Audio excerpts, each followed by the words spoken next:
Hey y'all, it's your favorite nigga reader back with another story time. Don't forget to like, comment, subscribe, so you know catch these vibes, turn on that post notification so you get notified every time this picky pretty first child. That's a mouthful, calling styles and booty bags a whole nother story. Speaking of story times, let's go ahead and get into this one. Grab your tea, because it's piping hot. Grab your snacks, grab a seat, and let's get into all of that. Yeah. Okay, so we are going to talk about the time that Universal Music Group reached out to me. So I told you I've been doing music since I was like, what, like 6, 7 years old. My grandma had me in the choir at her church. Her second husband was a pastor, so it was there. It was like a family church, and she had me in the choir, and I would sing lead a lot. And then my sisters and I created a group, SG3. Since there's three of us, and then we would sing and rap, and then moved to California to pursue a music career, etc. or whatever, right? So, I told y'all how the For the D challenge happened. Everybody's doing this challenge, like this freestyle, whatever. And at the time, I helped my homegirl do record one for her, whatever, right? And a lot of people are like, you should do one, Cookie. You should do one. You should do one. And I'm just like, y'all, I ain't rapped in a minute. Like, not since I was 16 years old. Like, 16, 17. At this point, I was like in my early 20s. So I was just like, oh my gosh. So all my friends would like do it. So I was just like, okay, I'll do it. And, I was in my sister's room. And I was sitting there with my notepad, and I literally, wrote a page of freestyles right then and there, and then immediately went to record it. So much so that as I'm like rapping it, I would like stumble over the words because I didn't know it because I literally had just wrote it. And instead of the For the D challenge, I called it For the Fit challenge because I was like, there's a lot more that I'll do for the fit than I'll do for the D. And then the video goes viral. It goes viral, but because at that point I had put my rapping pen down, I was truly focused on fitness. I was just like, y'all, this is just like for fun, just me being silly, etc. So it goes viral, and comments today, and I respond to a few, and then I kind of just like left it at that. Well, that video got attention of a lot of people in the music industry. Okay, after that video, I got contacted by so many managers wanting to manage me, my rap career, like over the years, just on and on. And I was just like, no, y'all, no, y'all, no. Like, I'm really just focused on fitness right now. I'm really just focused on fitness. I'm really just focused on fitness. And then I want to say in 2019, either 2019 or 2020. Now, mind you, I'm still like promoting different artists, like dancing to, their songs and etc. But outside of just that video, I know the music industry likes my vibe. They like my silliness. They like how opinionated I am. They like me dancing. They like all that, okay? So they were like, this girl got the it factor, right? So I randomly get an email to my business email, my fitness email, from Universal Music Group. And I was just like, hold up. Immediately, I just like kind of looked, just like stared at it like, is this, oh, oh, oh, And before I even responded, I was like, damn, am I really about to go full-fledged into my music career? Oh my gosh. So that I'm like reading it, and there's a person in there, explaining like their background, like, what their position is in the company, etc. And, they wanted to get to know me.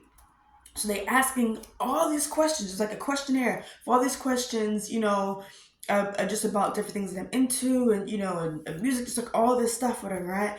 So then I go to my sister, my younger sister. She, her and I were the ones who loved music the most. So even when I quit the music group, and I already did a video on why, she continued on, dropping freestyles and, dropping music herself, etc. So I immediately go to her like, well, what should I do? And she's reading it, and she was like, respond in like in depth. Like, this is your chance to like allow these people to get to know you. And I was just like, okay. So I'm sitting there, and I like write all these, like I respond to all the questions in my notes so I could take my time fully, answering everything. And then I send the email, and I'm just like, oh my gosh. But then also I was like, dang, that means that they're watching my Instagram. You know what I mean? Like, and I was just like, oh gosh. And y'all know me, I just be myself, just being the most, just being silly and stuff on Instagram. So I was just like, oh dang. Now this is after,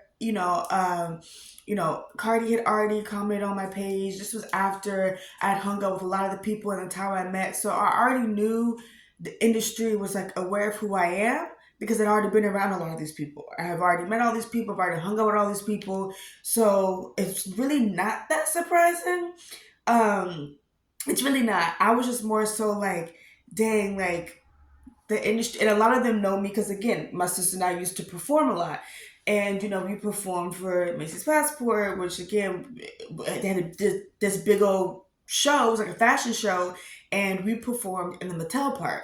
So we had already done like really big performances. So it wasn't really that surprising, but I was just like, dang, the music industry wants me to come out of retirement from my music career and like really wants me to like do some stuff, right? So I was like, okay, well, I didn't hear anything back. And then, everything happened, like I said, in regards to Miami. And then, like, afterwards, the missing persons, I lose access to my phone. Which during that time was the weirdest thing ever. I guess we can do a full story time on that, where that email goes missing. I'm no longer able to find the actual email and like who was from ETC.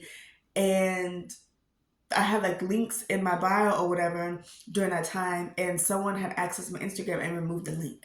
And I remember y'all were like, "Where'd the link go? Someone has access to your Instagram." This and that. It was so bizarre, so weird. So then a situation happens where what? I'm in this hoe. And yeah, I call my wheelchair a hoe. She's not. I mean, all she really be doing is filming all this booty and whatnot. But this is this hoe. My girl.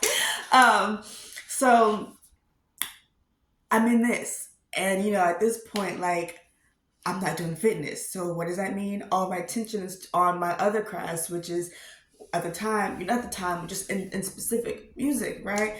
So I have all this stuff going on, and I have all this stuff on my mind, and I have an outlet. I wasn't in therapy at the time. I was trying to lock in a therapist, and music, was always been a form of therapy. Anytime I was going through something, I would always try to find a song that relate to whatever it is that I was going through and listen to it. So that's how the album Taking My Power Back came about, was because, I didn't have a therapist. I'm trying to go to therapy, but at that point I had moved far away. So like getting to therapy and all the other kind of stuff was hard. I wasn't supposed to sit for a long period of time. It was just like a lot of hoopla. So I spent the time like recording my album. Some of it was in my living room at my apartment at the time, and the other songs, I want to say it was only like 2 or 3 that were recorded at my apartment.